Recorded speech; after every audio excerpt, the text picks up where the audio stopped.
Hello，输入机的小教室的朋友，大家好。那大家可以看到，今天是双主播，对，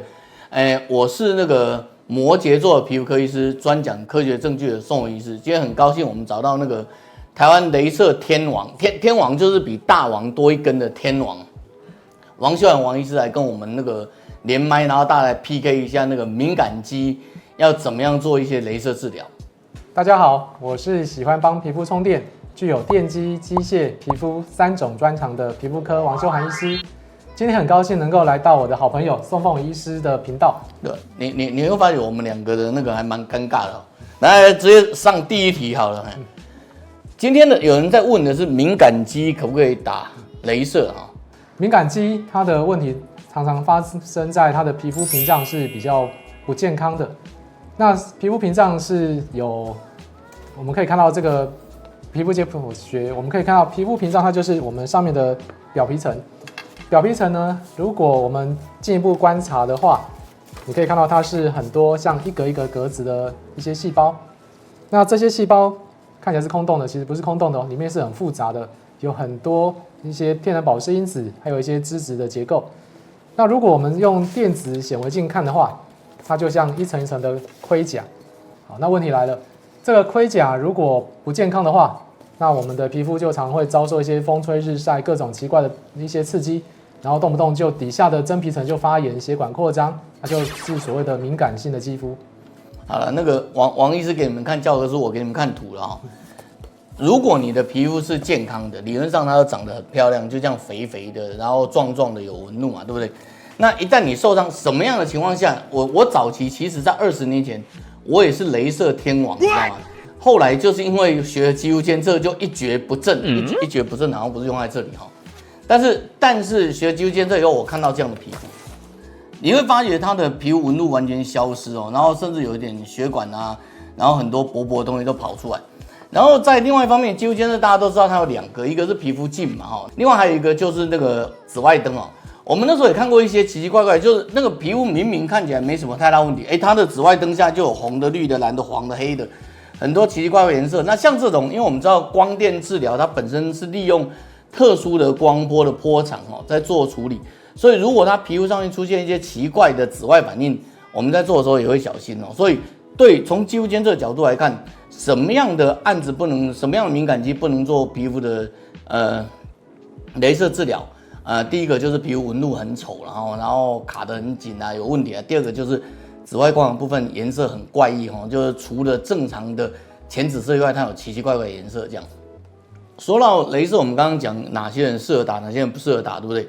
可是其实就算是你把它想象成那个臭豆腐，你知道，也有人适合吃，有人不适合吃。那网络上自然就会有人问到说，那个就算我的皮肤有一点点小敏感可以打，那哪些雷射我一定可以打？哪些雷射我一定不能打？我们来请那个加一根的天王，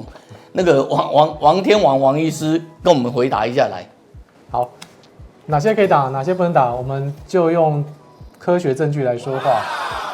我们在打雷射的时候，如果你的表皮屏障会受伤，那种雷射通常敏感性肌肤打了会出事。好，我们可以看到表皮屏障它就是一个盔甲。那这个盔甲什么情况下会破坏？就是我们的光电治疗或者各种治疗，如果可以让它产生破损，比如说磨皮雷射，或者是像一些热能很强烈的雷射，像飞梭雷射，尤其像二氧化碳飞梭雷射。那这一类的雷射呢，还有一些像一些微针类的治疗，它可能会造成皮肤表面的破损。那这种破损，你可能会让你的深处的真皮层也跟着就发炎。那这在一般人的皮肤其实是小问题，通常几天就会恢复。可是对敏感性肌肤的人来讲，它可能就会出事。那哪些情况下敏感性肌肤可以处理的雷射包括了一些比较不会造成伤口的像我们很熟悉的净肤雷射，或者是像皮秒雷射，还有一些像染料雷射，还有一些非侵入式的电波、音波。那这边我要强调是非侵入式如果它是侵入式的，那可能要另外再考虑看看。但是哪些可以打，哪些不能打？医学上充满了各种特例，所以还是要请主治医师做适当的评估才能够确定这个不是说有标准答案的。好了，那个大家在看我的频道的时候，会觉得我比较喜欢讲一些比喻、较无学问那类的其实王医师刚刚讲了半天，我跟各位讲的浅显一点，就是基本上目前的 chromophore 哦，就是那个载色体哈，基本上就是雷射光的标的有3个嘛，一个水嘛，一个黑色嘛，哦，一个红色嘛，红色就是我们的含氧血红素嘛。那基本上如果你打的是水，我们皮肤有70%几是水，所以水下去基本上该杀的都会杀，不该杀也会杀了。所以磨皮雷射类几乎是不能打的，这个大概不用讨论的哈。然后接下来第2个相对危险，可是比较不危险，就是它的危险性其实慢慢往下降，应该是红色类的，因为我们的血里头其实我们皮肤有很多血管，所以打血管的还好啦。哦，那打黑色素的，尤其是我不知道王医师还记不记得我们30年前第一次在打雷射的时候，那时候雷射1点200块，还记得吗？就嘣嘣啊，那种单点的一定可以打，就它不是像我们筋膜雷射这样全脸扫的哈，就是说。雷射在大概30年前它是单点嘛，后来慢慢变成全面嘛，基本上单点雷射你几乎都可以打。那个医疗这样子，我们是想办法就是不要犯错，你知道。可是人有失手，马有乱蹄，鸟有弱刺，你知道哈，所以偶尔还是会不小心。这个病人看起来都没事，他肌肤监测看起来没事，可是打起来就有事这样。所以一般来说，我们如果打了不适合雷射以后，大概会出现哪些问题啊？第一个，如果这个人的皮肤其实没有你想象的强壮，所以他在肌肤监测上、在肉眼上看起来都很好，常常会有法官在问美容医学会说：“哦，这个人不应该打雷射吗？”我实话告诉你，根本没有办法完全判得出来啊。像我们做肌肤监测已经算看得很细了，你还是会遇到像这种案子哦。你看他看起来就是干干的，然后基本上也是打完以后也是很认真的去补水，可是你还是看到打完以后他的皮肤是干燥的哦。那甚至有时候这张图是我们下一集要用的，不过先拿出来玩了哈。就你看，如果你打完以后打坏了，它可能会出现组织液啊，那你就要想办法修复啊。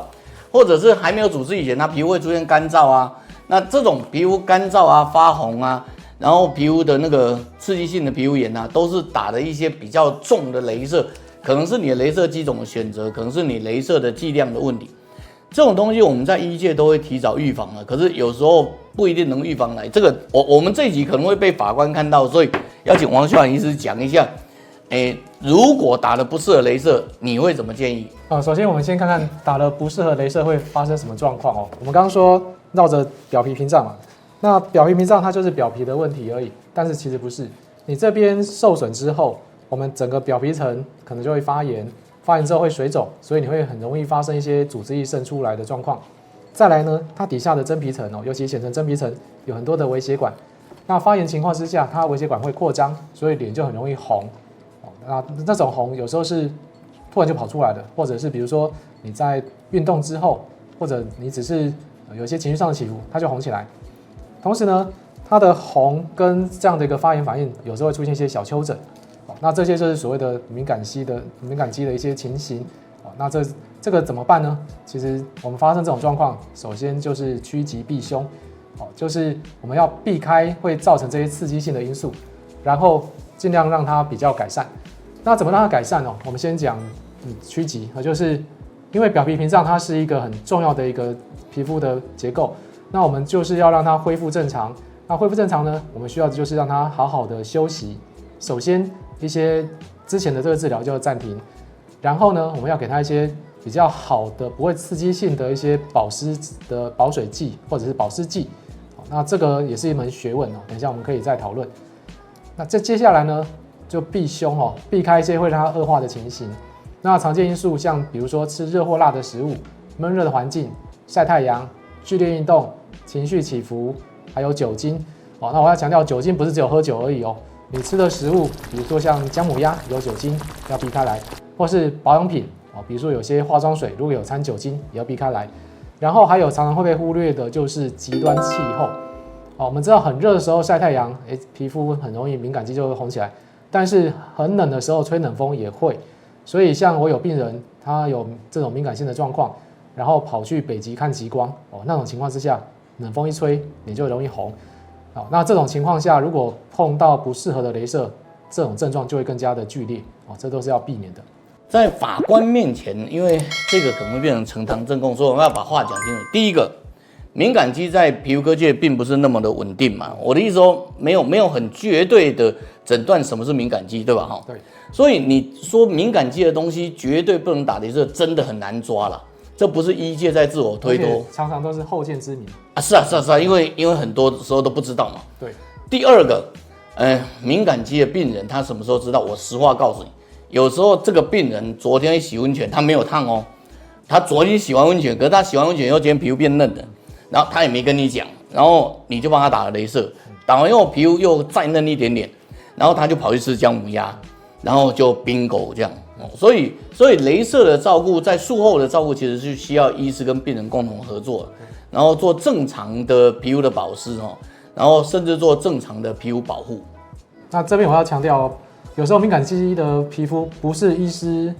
再怎么仔细看都很难完全确定，有时候真的是遇到了你才知道，原来这个病人是有敏感肌的状况。好，所以平常也要自己注意自己的一些皮肤的迹象，比如说你会不会容易遇到某些情境，像刚刚说的那些情境，你就很容易红。但那种情况下，都是有当下的自己你才知道。你去医疗院所的时候，医生再怎么认真，用各种高精密的仪器是看不出来的。所以如果没有跟医生讲你有这些状况，然后碰到某些雷射，可能就真的出现一些这些敏感的状况。这有时候也不是说医生可以完全掌控的。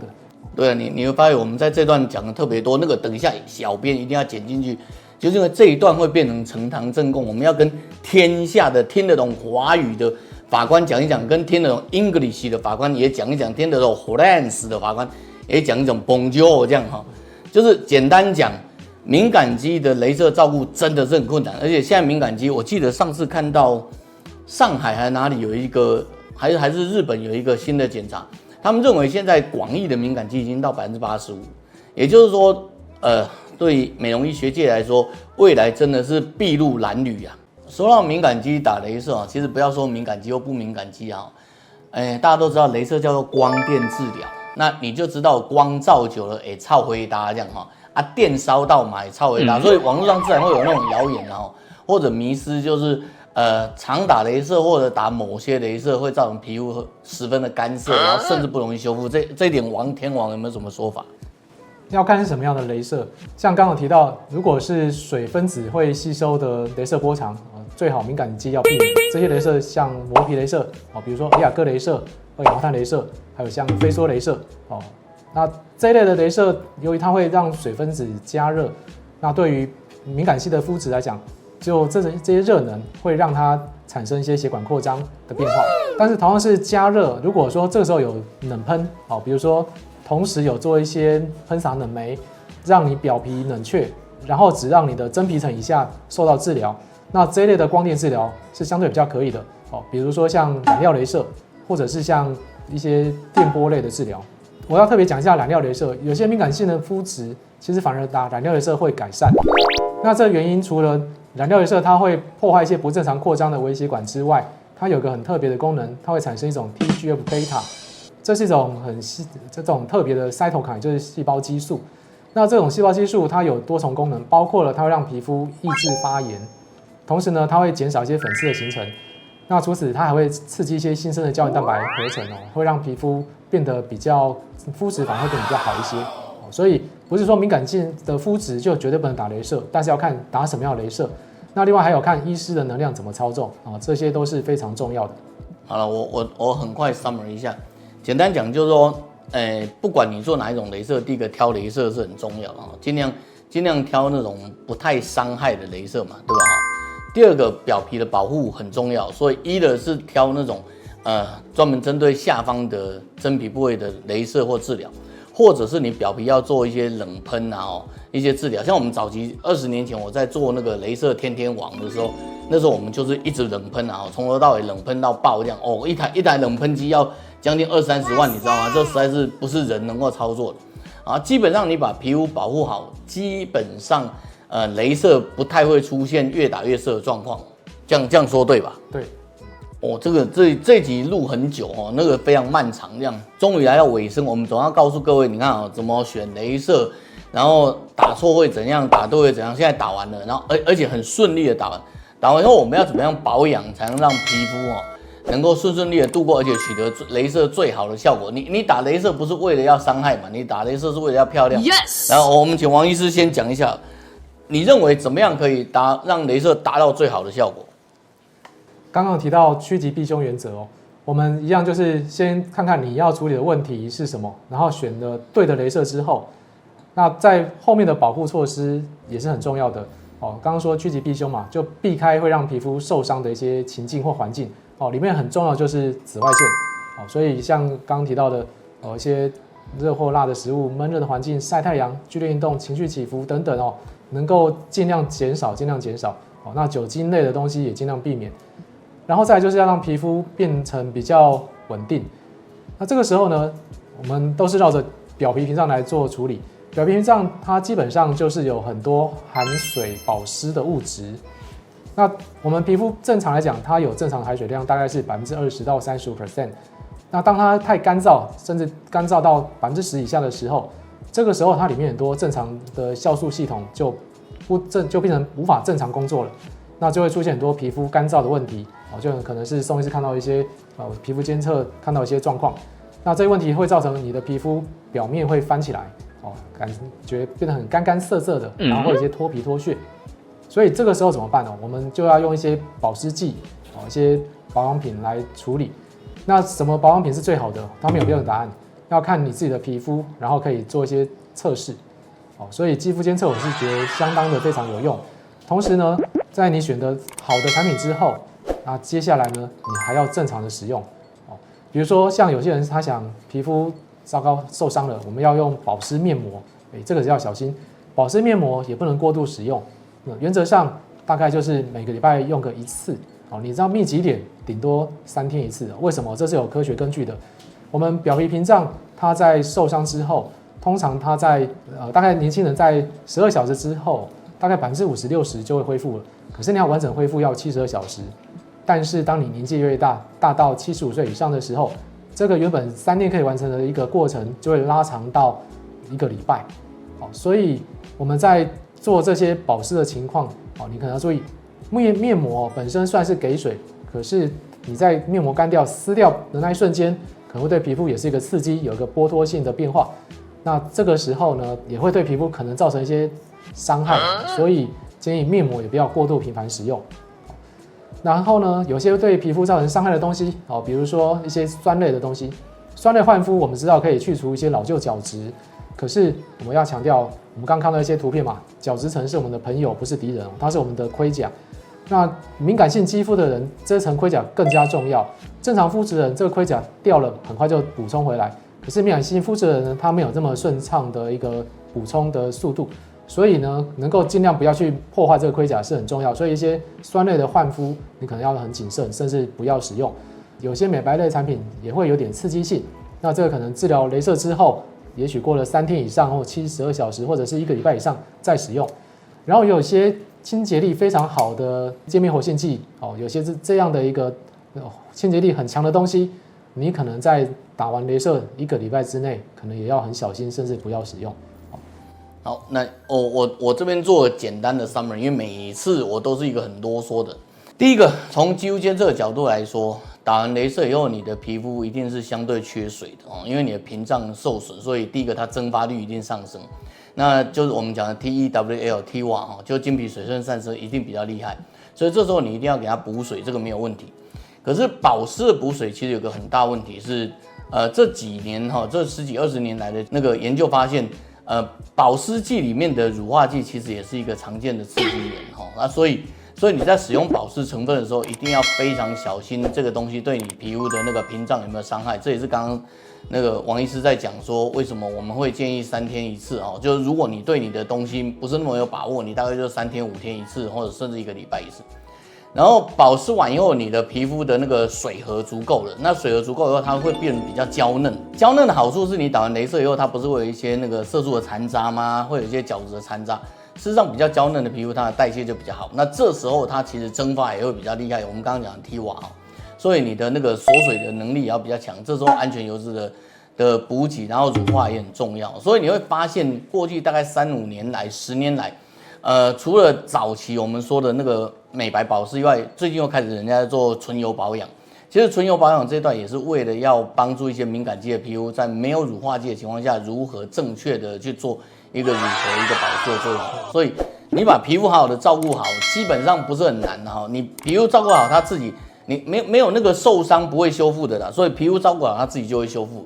然后自己修复的时候，你又把它屏蔽顾好，它又会代谢哦，所以它就可以让你的雷射做到最完美的情况，对吧？对。好，那今天那个，我们花这么多时间讲的这样子脆达咖啡公一样的哦，所以如果各位对于这样2位医师，教育主委跟教育主委，让2位教育主委来跟各位讲一下这个雷射的部分哦。如果大家觉得非常的辛苦，拜托点赞、订阅、分享，这样好不好？那我们就下次的那个几乎监测小教室见啦，好不好？好，拜拜。